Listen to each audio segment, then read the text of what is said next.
ते परमेश्वराने अब्रामाला काय आशीर्वाद दिला किंवा काय वचन दिलं? मी तुला आशीर्वाद देईनच देईन.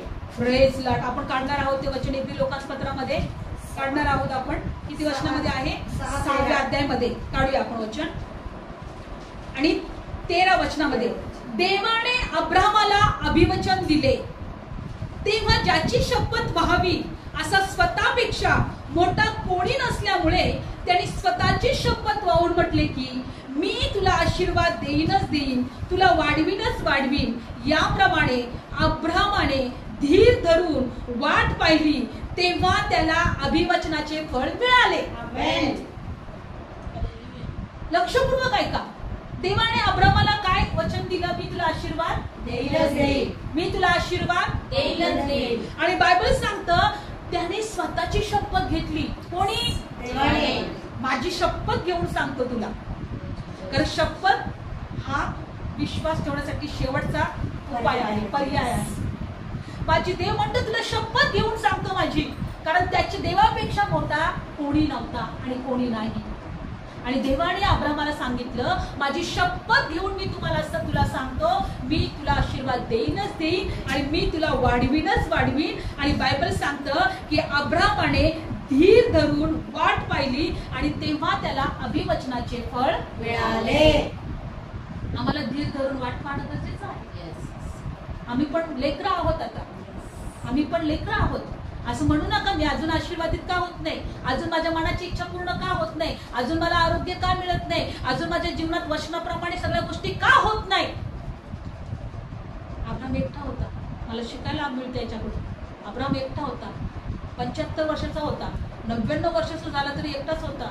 देव तरी म्हणतो की अब्राम तुझ्याशी मी करार करेन, मी तुला सफल करेन, तुझ्या संततीला आणि मी तुला आशीर्वाद देईन, मी पिढ्यानपिढ्या मध्ये तुझ्या आणि माझ्यामध्ये मी करार करेन.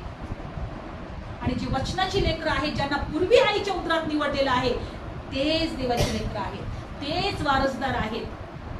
याकोबाला आणि एसावाला देवाने उदरात असताना निवडलं आणि तेव्हाच देव म्हटला का मी याकोबावर प्रीती करेल, एसावाचा द्वेष करेल.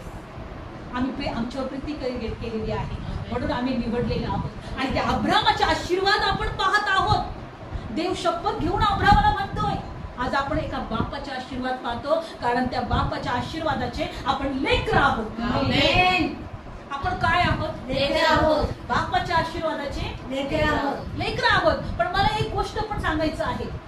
कधी कधी जर आपल्या मनाविरुद्ध घडलं ते एक लक्षात ठेवायचं की तो बाप आम्हाला शिक्षा पण करतो. जगातला बाप शिक्षा करतो की नाही? आम्ही लहान असताना काठी घेतलेली आहे की नाही, त्यांनी मारलेलं आहे की नाही, त्यांनी स्वर्गातला बाप पण मारू शकतो आम्हाला, मारू शकतो आम्हाला. काढूया आपण वचन. इब्री लोकांपत्रामध्ये दिलेलं आहे. काढू आपण वचन. का जगातला बाप जसं तुम्हाला शिक्षा करतो तसं स्वर्गातला बाप सुद्धा आम्हाला काय करतो? शिक्षा करतो. इब्री लोकांपत्र 12व्या अध्यायामध्ये पाहणार आहोत आपण. इब्री लोकांपत्र 12वा अध्याय काढला? हा. आणि 5वं वचन, 12वा अध्याय 5वं वचन. आणखी जो बोध जसा मुलांना तसं तुम्हाला केला आहे तो तुम्ही विसरला आहात का? कारण मुला प्रभूची शिक्षा तुच्छ मानू नको, कारण त्याने तुला निषेध केला असता खचू नको. Praise Lord. मुला प्रभूची शिक्षा त्याने तुझा निषेध केला असता खचू नको, कारण ज्याच्यावर प्रभू प्रीती करतो त्याला तो शिक्षा करतो आणि ज्या प्रत्येक मुलाला तो अंगीकारतो त्याला फटके पण मारतो. आहे ना? ज्या प्रत्येक मुलाला तो अंगीकारतो त्याला तो शिक्षा करतो. प्रभूची शिक्षा तुच्छ मानू नको. Praise Lord. परत वाचूया. आणखी जो बोध जसा मुलांना तसा मी तुम्हाला केला आहे तो तुम्ही विसरला आहात असा की माझ्या मुला प्रभूची शिक्षा तुच्छ मानू नको आणि त्याने तुला निषेध केला असता खचू नको. तुझा निषेध केला असता तू खचू नको. माझ्या मुला प्रभूची शिक्षा. हा पुढचं. कारण त्याच्या ज्याच्यावर प्रभू प्रीती करतो त्याला तो शिक्षा करतो. ज्याच्यावर प्रभू प्रीती करतो त्याला काय करतो? शिक्षा करतो. आणि ज्या प्रत्येक मुलाला तो अंगीकारतो त्याला तो काय करतो? फटके मारतो. काय करतो? फटके मारतो. जगातला बाप मारतो की नाही? लेकरू चुकलेलं असताना आज आपल्याला वाटतंय तर लेकरांना हा त्रास का आहे? लेकरं दुःखात का आहे? लेकरं त्रासात का आहे? लेकरांना माहित नाही बाप त्यांना फटके मारत आहे. लेकरांना माहित नाही बापाने त्यांचा निषेध केलेला आहे. पण प्रभू म्हणतो इथं खचू नको. तुझा बाप तुला फटके मारत असताना तू खचू नको. पुढचं वचन अजून प्रभू काय म्हणतो? आणि ज्या पुढचं काय आहे? 7वं, तुम्ही शिक्षणासाठी शिक्षा सोसता. कशासाठी? शिक्षणासाठी. शाळेमध्ये कोणी कोणी शिक्षणासाठी शिक्षा सोसली? छाडा मारलेत की नाही?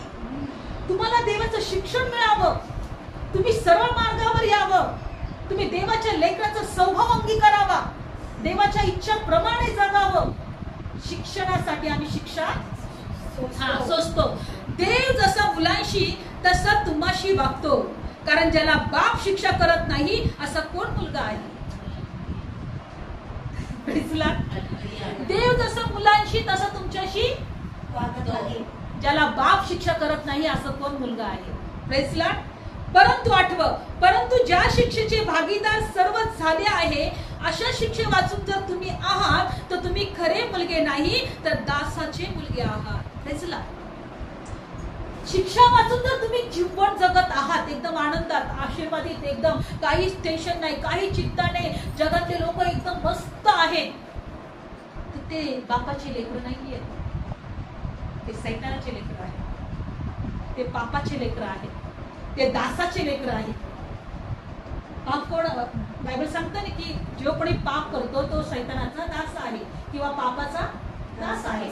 अनेक लोक पाप करूनही त्यांना शिक्षा होत नाहीये, सुखी असतं. आपण म्हणतो अरे हे किती वाईट जगतात, तरी यांच्या जीवनात किती सगळं काही चांगलं आहे, ही किती जगामध्ये सगळं काही, यांच्याकडे काही कोणत्या गोष्टीची कमतरता नाहीये. ज्यांना शिक्षा होत नाही, बायबल सांगतं की ते देवाची लेकरं नाही. बघा पुन्हा वाचूया आपण. परंतु ज्या शिक्षेचे भागीदार सर्व झाले आहेत अशा शिक्षे वाचून जर तुम्ही आहात तर तुम्ही खरे देवाचे मुलगे नाही तर दासीचे मुलगे आहात.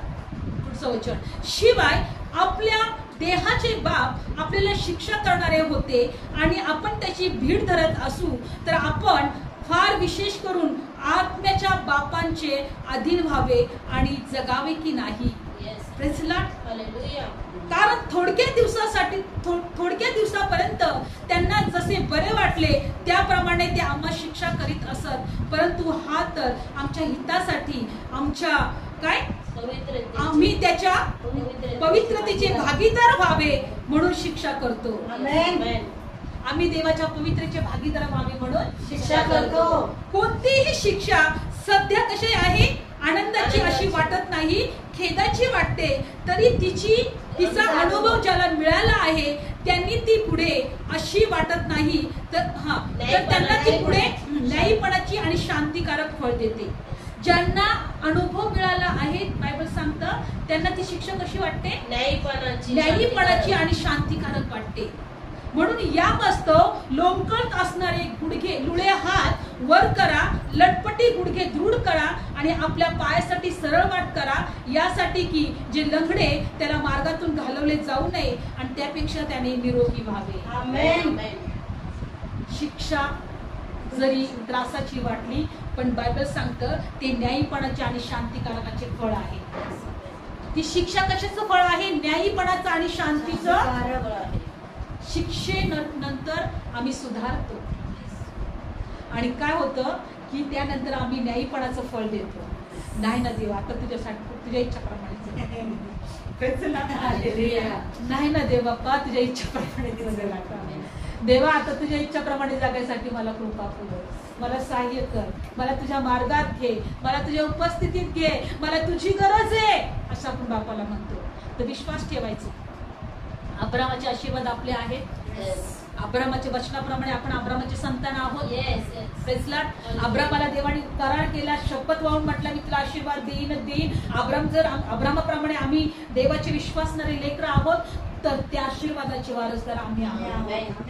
बापाच्या आशीर्वादाचे वारसदार आपण आम्ही आहोत. बापाच्या प्रॉपर्टीचे वारसदार लेकरं असतात, Yes. तसे आपण पण त्या आशीर्वादाचे वारसदार आहोत. पण शिक्षा पण लक्षात ठेवायची, बरोबर का? Yes, yes. शिक्षा करत असताना खचू नका. देवाने तुझा निषेध केला असेल तर खचू नका.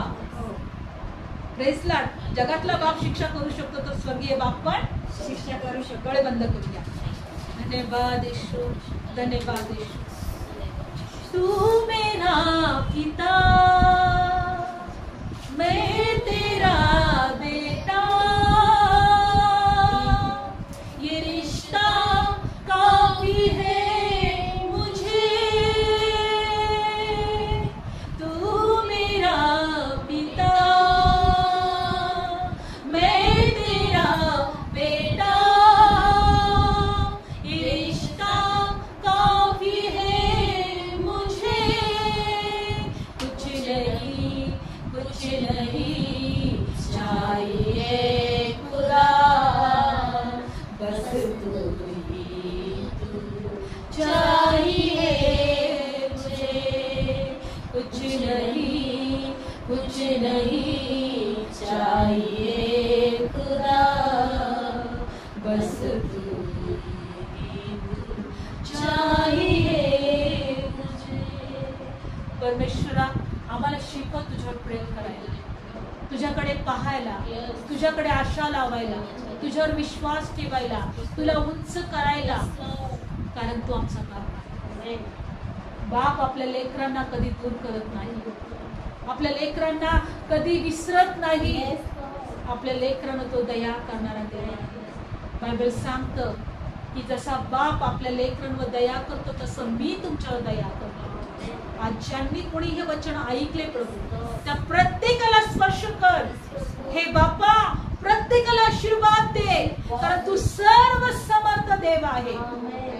तुला अशक्य काही नाही. तू आशीर्वाद देणारा देव आहे, तू वचन देणारा देव आहे आणि ते पूर्ण करणारा देव आहे. आज प्रत्येकाला आशीर्वाद दे. प्रभू येशूच्या नावात प्रार्थना करत आहे. आमेन.